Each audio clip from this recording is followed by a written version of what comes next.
Now then, this is a first-ish play from Board Deck and Dice. We are playing Grand Austria Hotel. It's Mark's first play, but Chris and I have both played like a reverse of Lorenzo from the same people.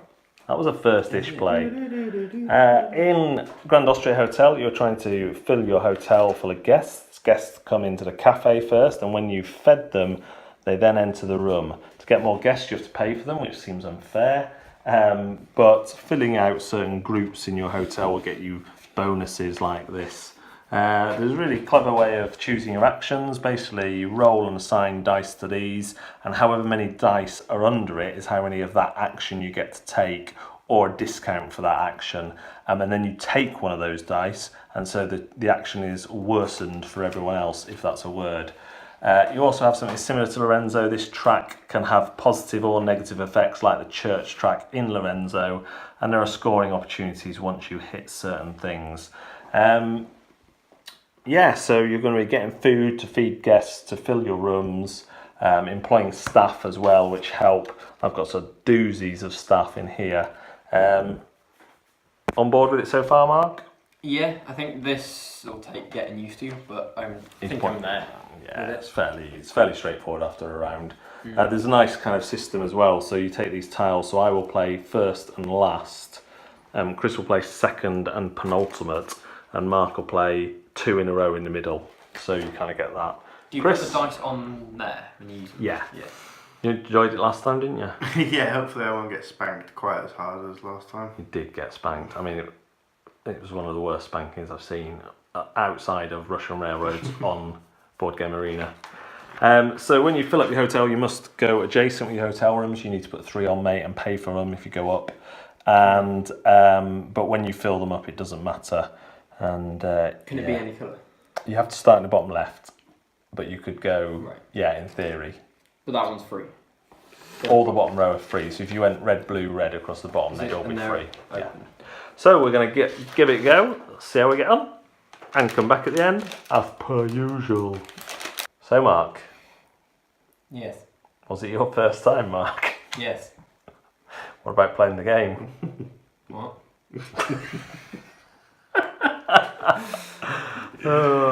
So unsurprisingly, you came in last. I think the big surprise was, so I've gone round, I got 77, Chris got 69, but Chris was on 5 till about turn 6, and then started smashing in some combos, filling some rows. That got you quite a few points, the next it avoided the thingy, and you wanted to get that would have been another 9, It would have given me an extra 5 points. Yeah.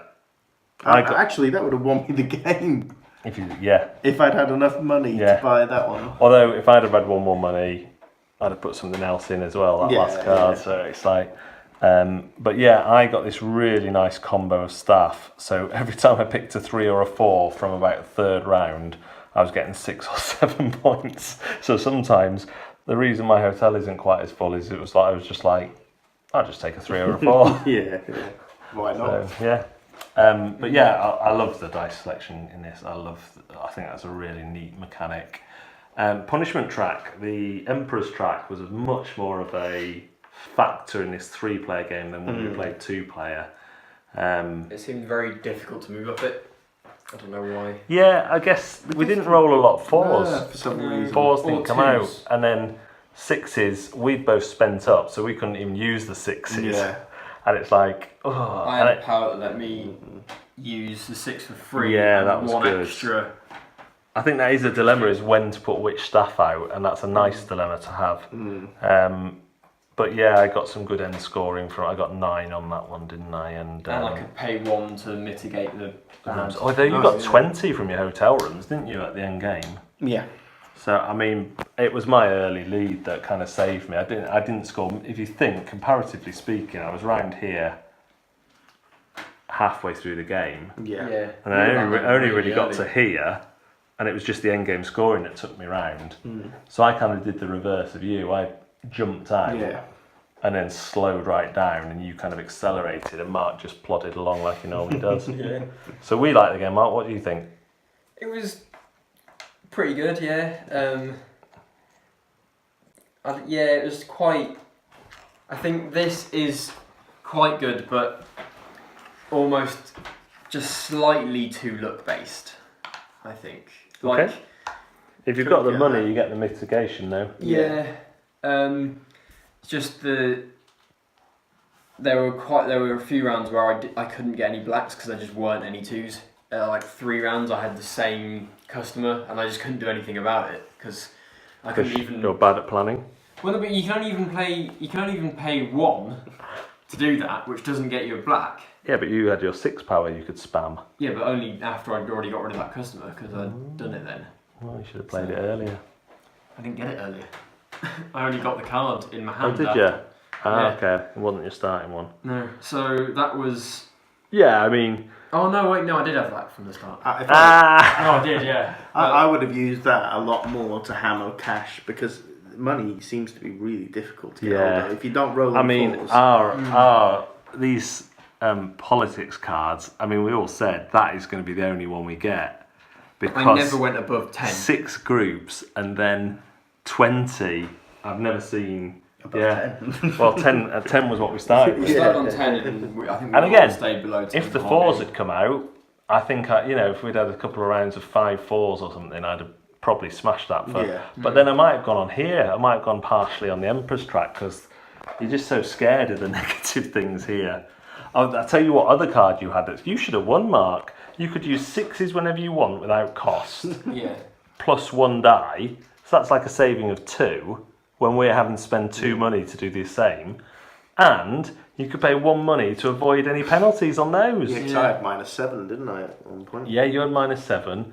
I effectively got -8 on the last one because I had to use lose an end scoring game card, or take -10, so I took the -8.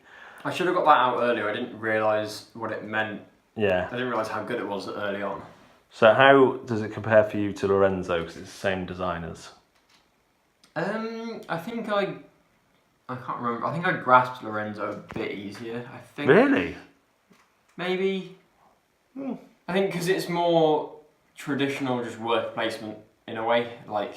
Okay. Yeah. I think I was more familiar with it. This is kind of action selection, isn't it? Really? Yeah. I haven't played. There's a couple of the games that I've played like this. I think maybe one of the, but I can't remember at all. See, I'd always recommend someone play this before Lorenzo from now on. I know I played him in reverse, but Lorenzo just maybe seemed... with the other side where you're the easy yeah, side. this what I did find this a lot harder. They said it was, and I was like, how much harder can it be? How could it be? But it did seem to be a lot harder than the standard side, where everyone. So all our hotels are different layouts, but the other side was all the same.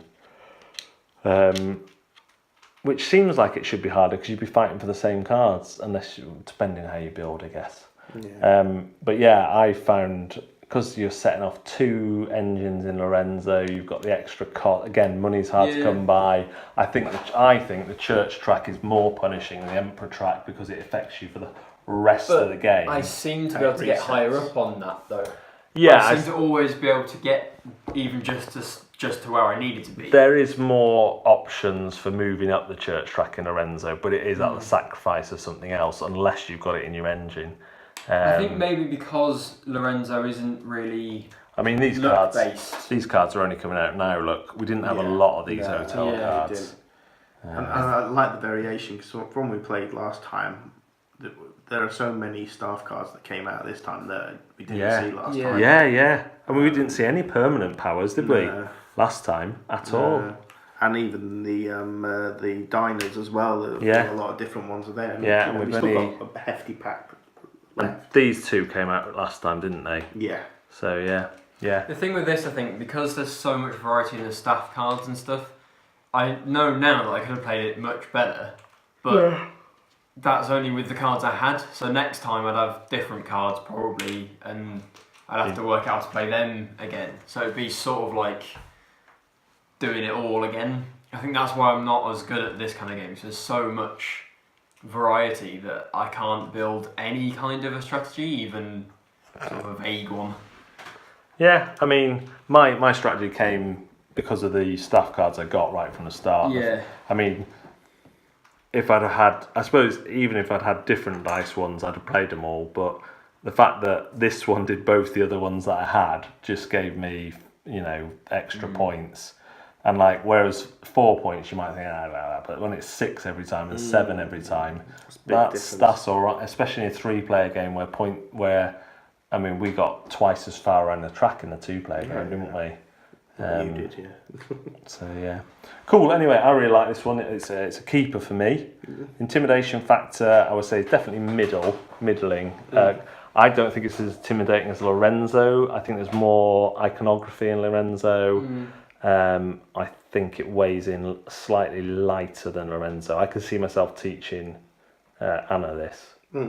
Because ultimately you teach this and you can explain everything else as it comes up, and they can read about the staff cards. Rulebook was really good. As with Lorenzo's rulebook wasn't good. List was better. I would keep this in my collection definitely. It's safe for a long time. I would say, and I think, now Mark's played it once, we should be able to knock off a year off the play time. Cool, thanks very much for watching. That was Grand Austria Hotel. We will see you next time on Board, Deck and... Dice. Said with passion. Yeah.